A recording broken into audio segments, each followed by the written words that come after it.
Bom, excelente. Temos ainda um pequeno atraso. Eu queria convidar, por gentileza, a Maria Eugênia para rapidamente compartilhar conosco o material que a gente ficou pendente na manhã. E aí a gente já elimina os atrasos e, em seguida, acompanha a mesa, uma das que particularmente me interessa muito, as duas próximas, antes de ouvir o professor Demi, sobre internet dos brinquedos e depois plataformas para crianças. Mas antes a gente tem um material para compartilhar do CETIC e eu também um breve comentário sobre uma nova iniciativa que a gente lança hoje junto com o Google, também na área de educação. Em seguida a gente acompanha a mesa. Por favor, Maria Eugênia. Obrigada, Rodrigo. Eu queria, antes de agradecer e dizer que é um prazer estar aqui discutir e ouvir muito sobre essa temática que é tão importante, dizer que essa pesquisa que o Mário mencionou há pouco, probabilística, maravilhosa, é a pesquisa Kids Online, que eu vou falar um pouco a respeito hoje. Não sei se a gente consegue a apresentação. Vou começando. Como o tempo é curtinho, obviamente, eu não vou conseguir falar de todos os indicadores, enfim. Mas eu queria aproveitar para dizer que os resultados completos da pesquisa estão disponíveis no nosso site, cetic.br, e que também, mais recentemente, a gente disponibilizou a base de microdados, ou seja, todos os dados desagregados para os anos de 2015 e 2016 para a pesquisa. Além disso, os questionários, toda a documentação metodológica. Então, quem tiver mais interesse de se aprofundar nos dados, eles estão disponíveis para download de uma maneira muito simplificada e rápida. Então, fazer esse merchan um pouco aqui para o nosso lado de que esses dados estão aí para ser utilizados. Vou contar um pouco para vocês da pesquisa em si, para quem não conhece.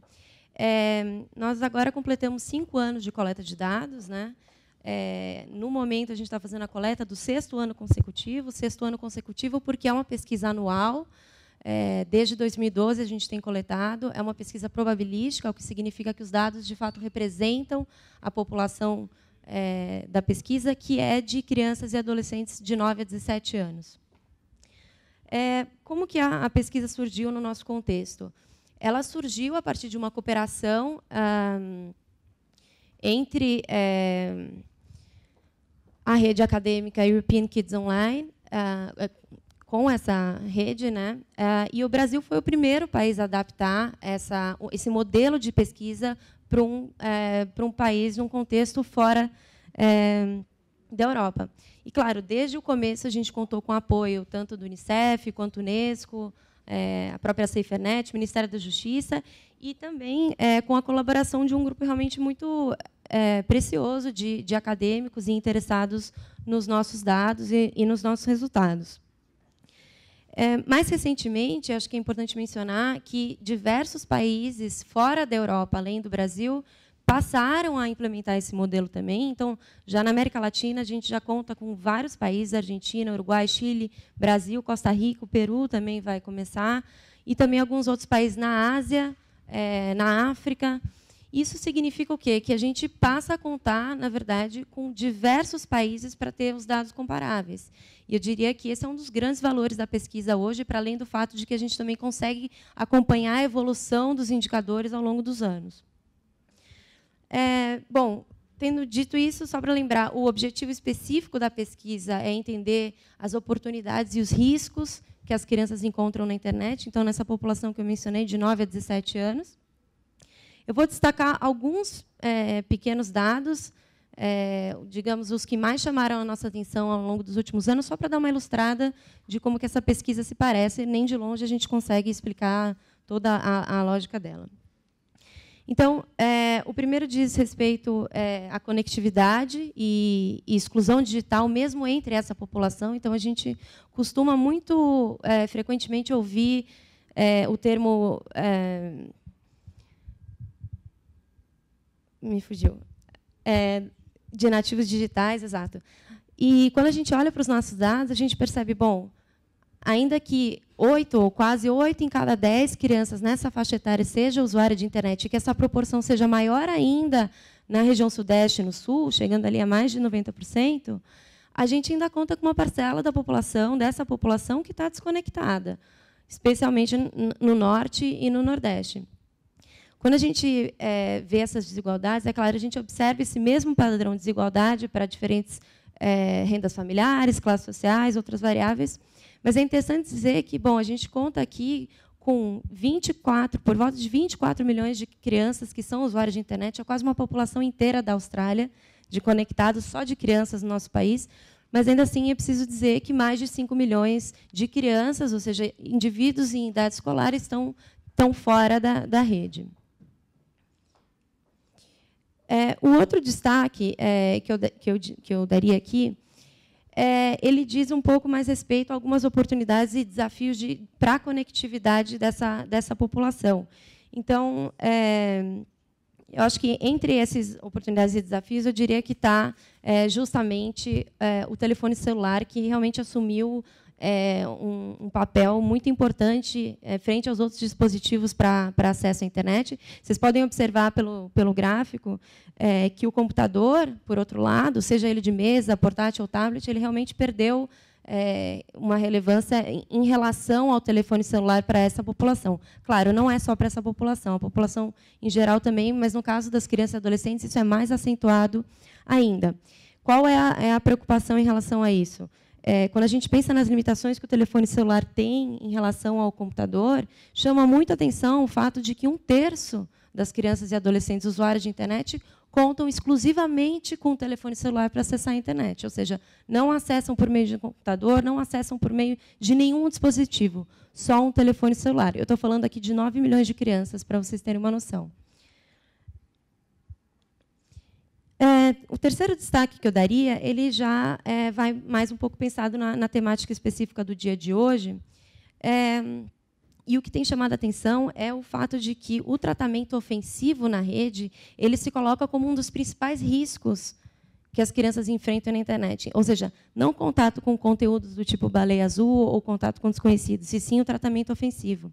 E é interessante ver isso porque esse tipo de risco, ou seja, um risco de conduta, a gente percebe que, se, por um lado, cerca de um quarto das crianças disseram que foram tratados de maneira ofensiva na internet, por outro lado, a gente vê que existe uma parcela aí também de crianças que admitiram terem elas mesmas tratado outras pessoas de maneira ofensiva. Então, é muito interessante olhar para esse dado e fazer uma reflexão quando a gente pensa que as crianças precisam ser protegidas, e precisam, mas entender que as crianças também, muitas vezes, elas agem nesse sentido.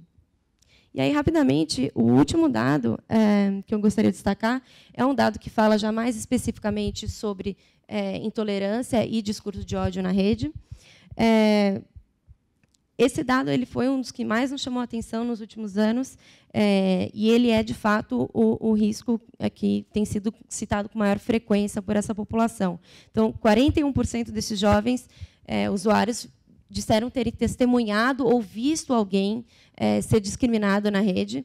E, claro, entre os principais riscos, a gente tem, pelo nosso contexto, a gente vê preconceito de cor ou raça, pela aparência física, homofobia, mas também, claro, a gente vê outros tipos de intolerância religiosa ou preconceito por alguém ser uma menina ou mulher, ainda que lá embaixo tem umas questões metodológicas aí também de como isso é reportado, claro, mas é interessante ver isso. E aí a gente ainda tem uma parcela um pouco inferior daqueles que disseram que se sentiram discriminados. É até interessante a gente pensar o porquê a gente costuma dizer mais que viu outra pessoa ser discriminada do que a gente ser discriminado, enfim.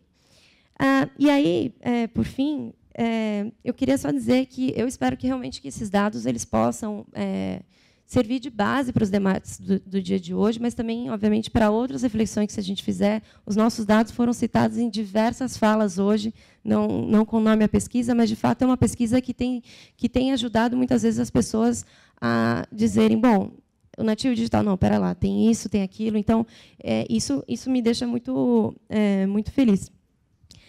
Por fim, eu só queria comentar que, recentemente, o escritório de pesquisa da Unicef, na Itália, o Innocenti, numa parceria com a London School of Economics, eles têm um projeto que se chama Global Kids Online, do qual a nossa pesquisa hoje faz parte também, né? Todos os países que conduzem essa pesquisa nesse modelo.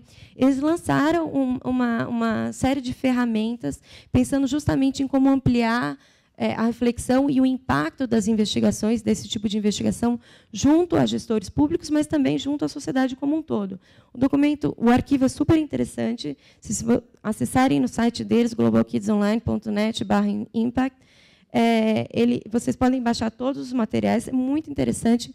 Queria só dizer que o exemplo do trabalho do NIC, por meio das pesquisas do CETIC, é mencionado em diversos momentos como um exemplo de como envolver atores diversos, de diferentes áreas, e como realmente fazer com que os dados tenham um impacto efetivo na sociedade. Então, vale a pena dar uma olhada, mais uma vez puxando a sardinha, mas é isso. Obrigada.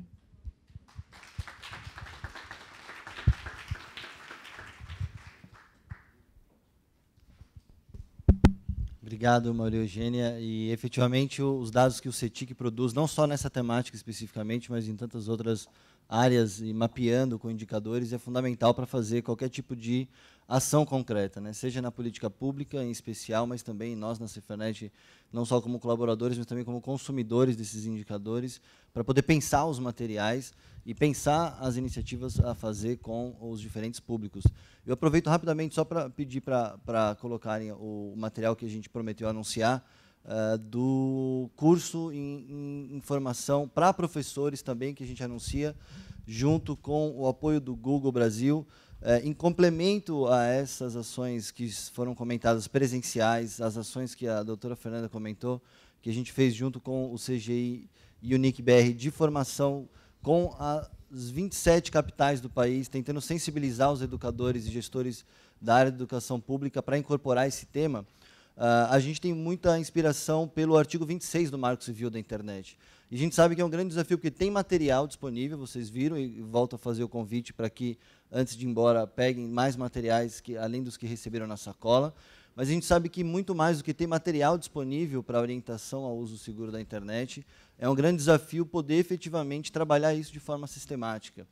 A regulação, a gente vai discutir daqui a pouco, a regulação nas plataformas para crianças, a regulação para combate aos crimes, a gente já discutiu um pouco, mas efetivamente esse desafio da educação nos parece ainda importante.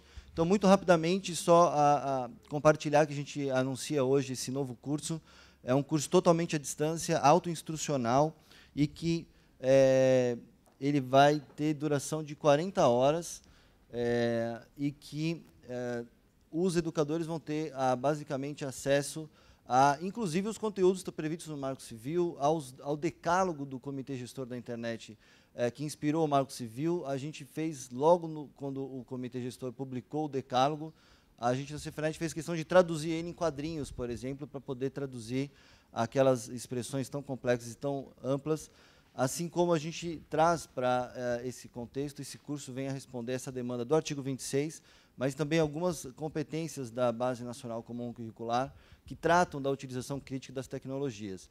Então, sem muitos detalhes, a gente, nesse primeiro momento, o público-alvo vão ser as secretarias de educação dos estados e municípios, para que possam incorporar esse material dentro das suas estruturas. Então, basicamente, são 4 módulos, com conteúdos variados de videoaulas, mas também infográficos, notícias, e bastante conteúdo em diferentes formatos.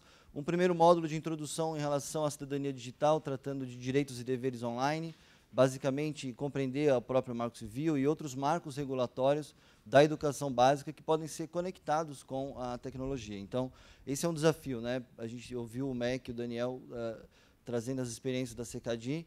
A gente tenta fundir aí 2 universos que são difíceis de trabalhar, a cultura da cidadania, do respeito, dos direitos humanos, e o outro, a questão de conectar isso com a utilização crítica das tecnologias digitais. O módulo 2 vai tratar da questão específica das intimidações, do cyberbullying e a questão do preconceito online. Um terceiro módulo, também, cada módulo com 10 horas. Um terceiro módulo vai tratar da questão das sexualidades online, vamos tratar da questão não só do vazamento de nudes, mas também outros temas, como o colega Mário comentou, um tema tabu, difícil de tratar também na educação, que é pensar a liberdade sexual de adolescentes, em especial, também no mundo digital. E como esses espaços e essas questões podem ser tratadas não apenas do viés da repressão a, eventualmente, um crime que seja praticado no compartilhamento sem consentimento, mas convidar os educadores também a pensar as oportunidades de conhecimento e de descoberta que a internet traz para as novas gerações. Um quarto módulo é um pouco mais objetivo quando trata questões específicas de senha, questões específicas de configurações de contas, configurações de privacidade, também uma pequena discussão sobre notícias falsas e busca segura, para que os educadores se sintam em melhores condições de ter ferramentas práticas. Todos os módulos contam, no final, com várias sugestões de atividades aplicadas em sala de aula, e a ideia é que também haja um material de apoio para as áreas mais remotas do país, um material de apoio em formato PDF, ou eventualmente até impresso, mas isso em caso excepcional, porque a gente sabe que ainda muitas cidades mais remotas não têm conectividade suficiente para a rede de ensino, por exemplo, todos os educadores fazerem um curso à distância. Então, a gente realmente não tem tempo, só para dizer que tem aí a composição de diferentes tipos de materiais, e a gente tem muita satisfação de poder ter o apoio do Google, não só com materiais, muitos vídeos, os vídeos que a colega Viviane comentou durante a apresentação, outros vídeos que a Helena mostrou, que o Google vem produzindo, mas também com o apoio à sistematização desse material.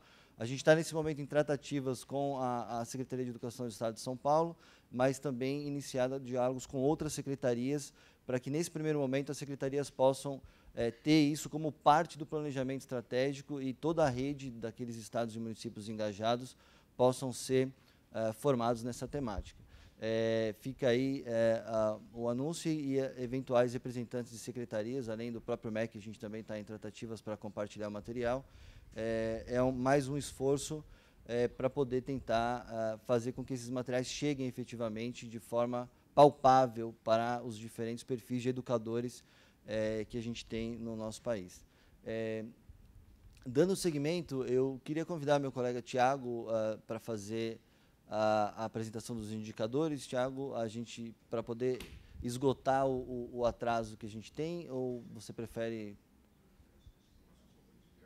indicar os detalhes, para a gente não deixar as pessoas que vieram contando com isso também na programação sem essa informação, mas pelo menos acho que mostrar os indicadores, para que a gente possa então compor as mesas seguintes para a discussão da internet dos brinquedos, que é um tema bastante novo, urgente e interessante.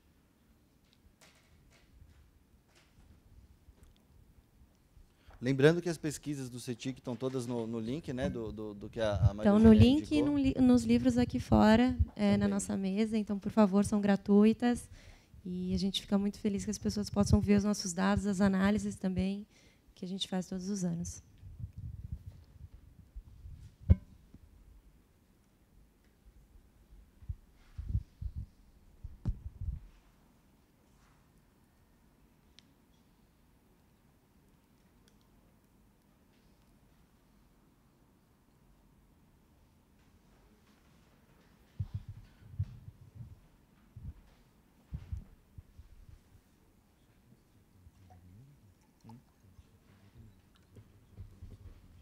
Bom, vou aproveitar esse segundinho aqui só para fazer. Queria fazer uma pergunta para o Mário, não sei se ele está aí ainda.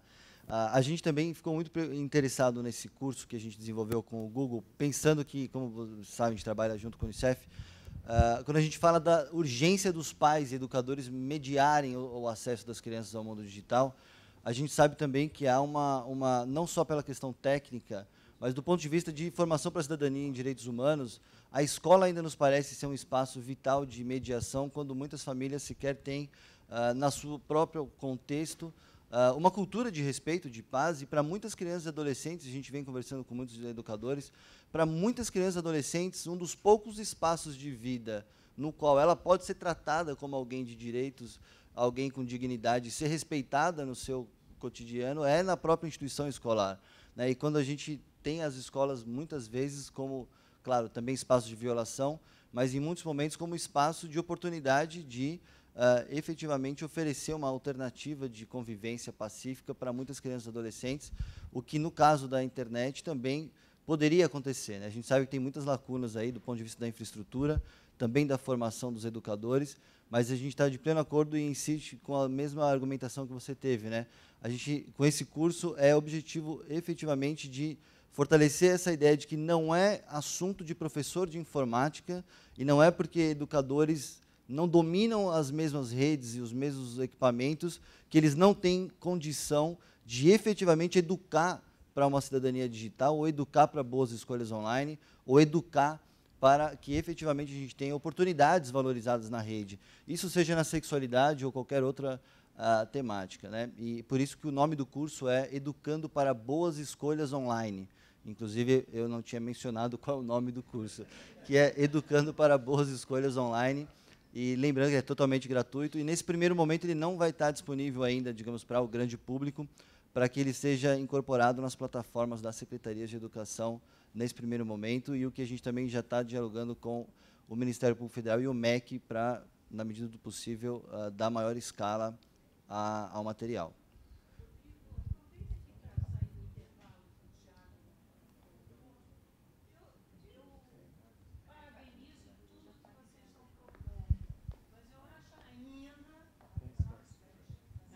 Eu acho ainda, vou falar isso daqui a pouco, mas eu acho ainda que vocês estão esquecendo um componente importante de saúde. Então, o Mário falou sobre isso, a gente está vendo doenças. O principal problema, o principal sintoma, e a gente tem um dado aí, você fala ali da Global Kids Online, 124 mil crianças estudadas na Europa, transtorno de sono. Então, o primeiro, isso para não falar nada dos outros, não, nem vou entrar nos outros, porque a gente tem falado, e no TIC Kids Online também a gente mostrou isso, né? Automutilação, suicídio, droga, pararara. Eu não vou nem puxar a pulga atrás da orelha, mas eu acho que se a gente for aproveitar essa oportunidade, e o Mário acabou de falar da palavra-chave, que é indivisibilidade, e a gente tem direitos de saúde das crianças e adolescentes que no Brasil não são respeitados, a gente devia aproveitar essa oportunidade e colocar algo a respeito sobre saúde, né? E a gente está falando, enfim, transtorno de sono, acidentes, tem muita coisa aí que a gente podia, pelo menos, tocar, e não esperar mais 10 anos para se falar sobre isso, quando a prevalência das doenças tiverem escalado. Sem dúvida. Não tenho dúvida de que esse tema é central. A gente efetivamente não colocou no primeiro momento, mas a gente já tem mais 3 módulos pensados e efetivamente a gente quer construir junto com vocês, inclusive, da Sociedade Brasileira de Pediatria, esse material e esse espaço, até porque muitos deles escapam até do domínio pleno da Cefanet, inclusive, mas que a gente certamente são temas prioritários, urgentes, e, inclusive, é por isso que a gente vai ter um painel logo em seguida com a sua presença para chamar a atenção. No módulo, efetivamente, a gente já tem mais 3 módulos para explorar, inclusive um especificamente para fake news, um outro para saúde, mas a gente tem que começar por algum lugar e a gente está indo gradativamente, mas não tenho nem dúvida de que o tema do direito à saúde e também do digital é pauta prioritária. Claro que junto com as demais. Tiago, acho que está pronto. Por favor, Tiago.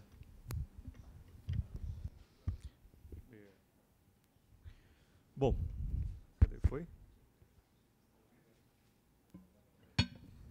Desligou? Ligou? Agora foi. Bom, gente, como é a tradição, eu vou ser rápido aqui, eu só vou indicar, na verdade, os endereços, vocês podem navegar com calma depois. Mas como já é tradição, a Cefanet costuma aproveitar a ocasião do CID para atualizar os indicadores que nós geramos sobre violações de direitos humanos, a partir das denúncias que nós recebemos, e também os indicadores sobre atendimentos, casos concretos que chegam diariamente no Helpline, no canal de ajuda. Então, apenas indicar para vocês que já está disponível, já estão disponíveis os dados de 2017 na página indicadores.cefanet.org.br. No ano passado, nós recebemos e processamos 63.698 denúncias anônimas, envolvendo 32.936 páginas diferentes. Essas páginas estavam hospedadas em 66 países distintos, E aqui vocês podem navegar pelas categorias e ver por categoria o número de páginas que foi denunciada. O maior número de páginas no ano passado foram os casos de pornografia infantil, né? Foram 33 mil denúncias, envolvendo quase 21 mil páginas diferentes.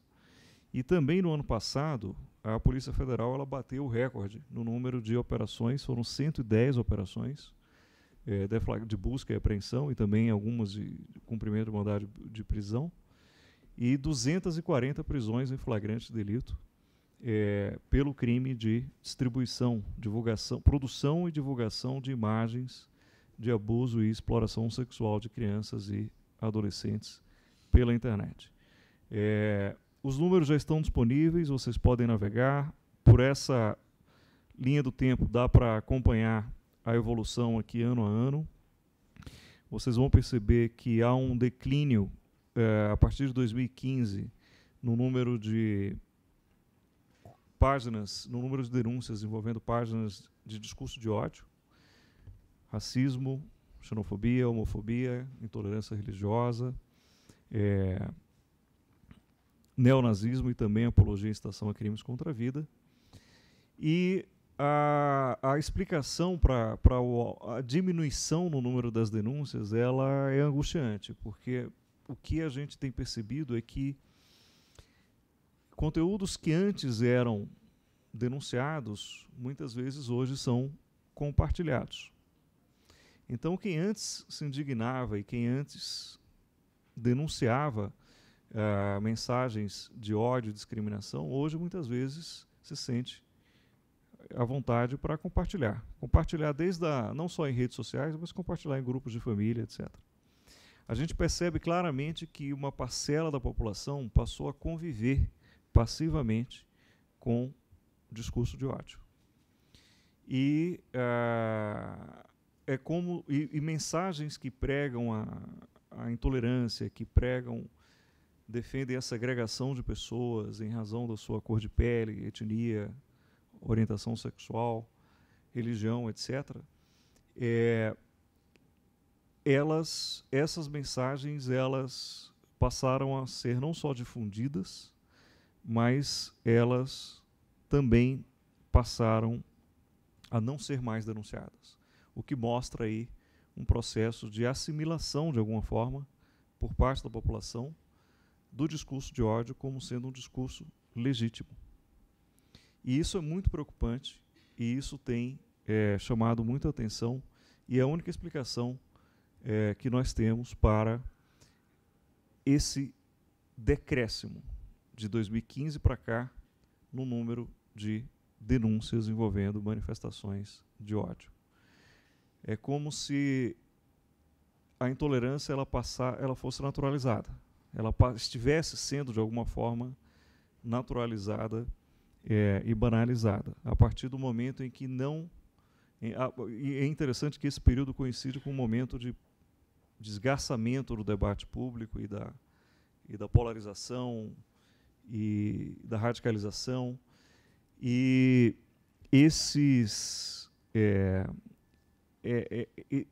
essa visão de que tudo que é diferente tem que ser eliminado, tudo que é diferente tem que ser silenciado, tem se refletido também no teor das denúncias e no conteúdo das denúncias e na quantidade das denúncias. E é por essa razão que a gente dedicou a manhã inteira do CID, da programação do CID hoje, para discutir valorização, respeito às diferenças, valorização da diversidade, contranarrativas, educação e estratégias inovadoras para conter o avanço do discurso de ódio no país. Esse é um problema global, não é uma preocupação apenas do Brasil, é uma preocupação global, tanto que é o tema do CID global. E, se por um lado a gente se preocupa muito com as tendências que os números mostram, e os números comprovam que o discurso de ódio ele viraliza, ele é resiliente, ele desumaniza, mas a gente também fica muito feliz em ver que não estamos sozinhos. Pelo contrário, a SaferNet ela é uma grande rede de pessoas, de instituições, de empresas, de órgãos públicos, de especialistas preocupados e dedicados a mudar essa realidade. Os números estão aí, eu não vou me alongar mais. Aqui, a Juliana mencionou de manhã, tem detalhes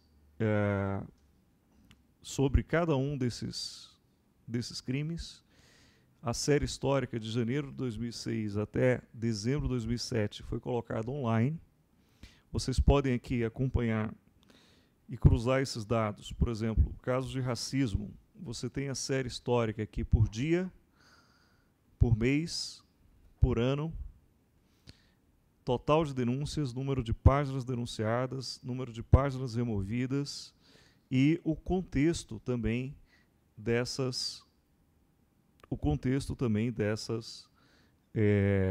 picos e desses gatilhos.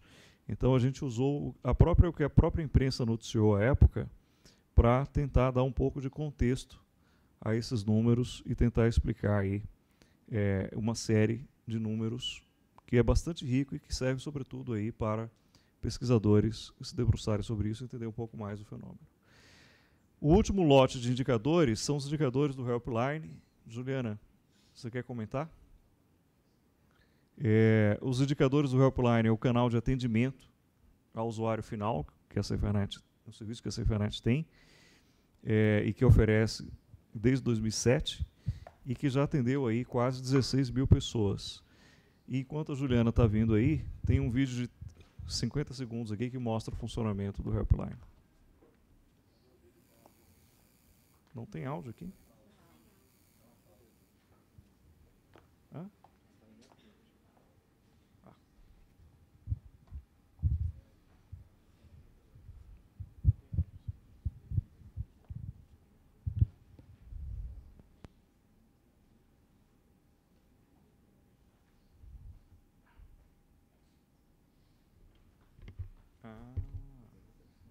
Entendi.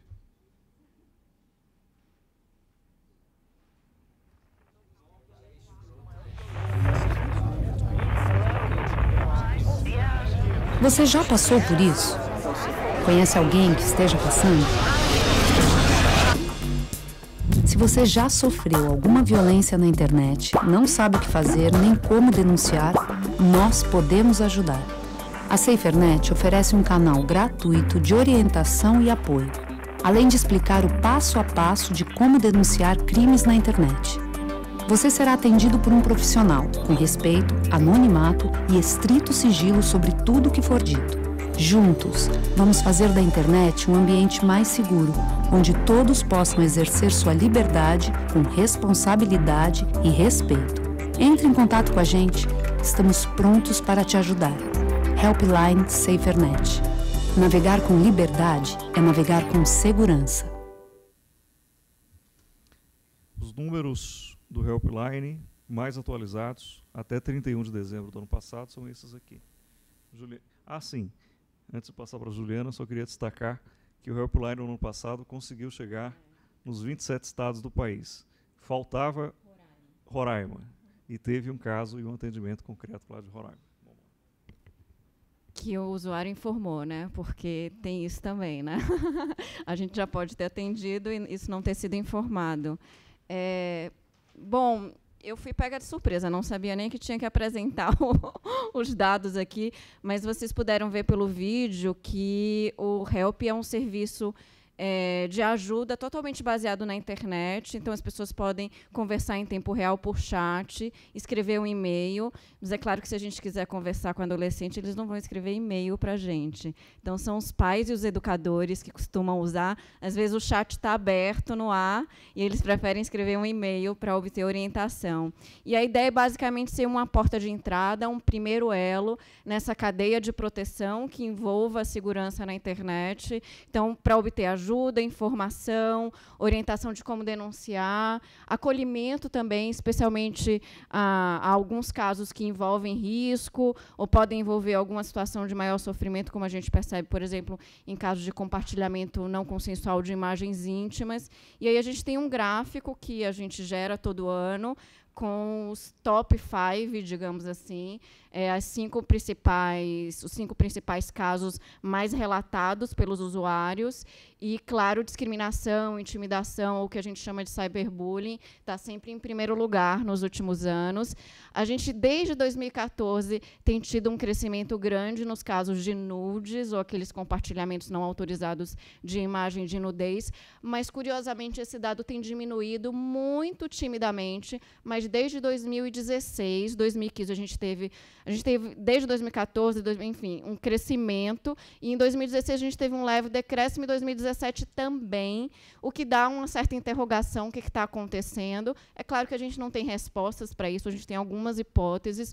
Uma delas é o Marco Civil da Internet, o artigo 21, e o esforço das empresas também, a gente não pode ignorar isso, de oferecer mecanismos que sejam de notificação rápida e imediata para casos de compartilhamento não consensual de imagens íntimas. Então, o Marco Civil tem uma exceção, né, porque para qualquer solicitação de remoção é preciso uma ordem judicial, exceto para casos envolvendo propriedade intelectual, e no artigo 21 diz para casos específicos envolvendo pessoas que tiveram suas imagens de nudez compartilhadas sem autorização. Então, essas pessoas podem notificar diretamente o provedor e, caso ele não busque de forma diligente, ele pode ser responsabilizado subsidiariamente.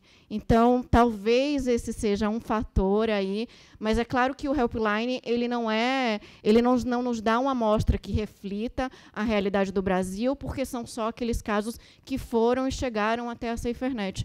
Mas é um dado muito interessante, primeiro, para a gente entender do ponto de vista do adolescente, do jovem, o que eles estão vivendo. Então, a gente fica aqui discutindo riscos, violências, mas não necessariamente baseado na perspectiva deles. E a gente tem uma perspectiva, muitas vezes, adultocêntrica do problema, né?